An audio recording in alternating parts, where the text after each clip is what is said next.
Olá, pessoal! Hoje nós vamos aprender sobre os diferentes tipos de estudos e a sua hierarquia. Os níveis de evidência hoje, eles são utilizados como um norteador para classificar a qualidade dos artigos científicos realizados na área da saúde.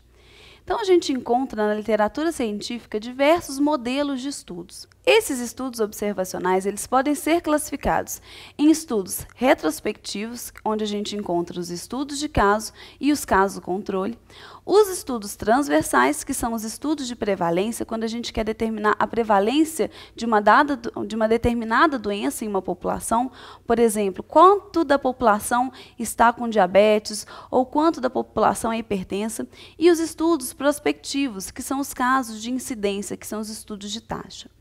No entanto, gente, esses nomes, eles apresentam um conjunto de estudos e eles devem ser estudados em diversos subtipos, cada um com a sua característica, que a gente pode ver durante a disciplina. Essas características, elas vão determinar a qualidade desse estudo. Para a gente classificar esses estudos, um estudo com uma maior qualidade, podemos dizer assim, por um estudo de uma menor qualidade, existe uma hierarquia nesses estudos científicos. Com relação a essa hierarquia, a gente tem uma pirâmide para a gente classificar esses estudos. Então, no topo dessa pirâmide, considerado um estudo de maior qualidade, a gente vai encontrar as revisões sistemáticas.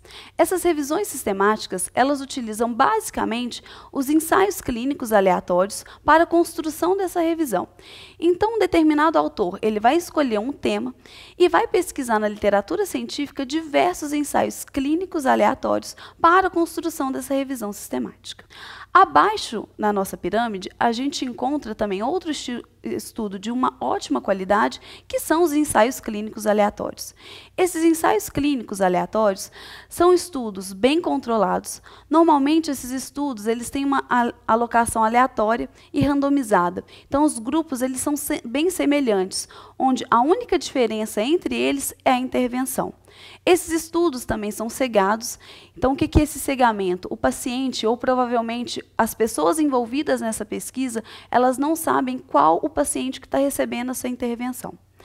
Abaixo desse ensaio clínico aleatório, ainda na nossa pirâmide, a gente encontra os estudos de corte, que são aqueles estudos onde os pacientes são acompanhados por um longo período, para ver a evolução dessa doença, ou até mesmo ver se esse paciente evoluiu de alguma forma. Abaixo nessa pirâmide a gente encontra os estudos de caso-controle, os quase experimentais, estudos descritivos, estudos experimentais de caso único, série de casos. E na base da nossa pirâmide a gente ainda pode encontrar a opinião de experts, especialistas em um determinado assunto, e os relatos de caso. Lembrando que esses últimos estudos que eu mencionei, relatos de caso, opinião de experts e até mesmo série de casos, estudos de caso único, eles têm revistas específicas.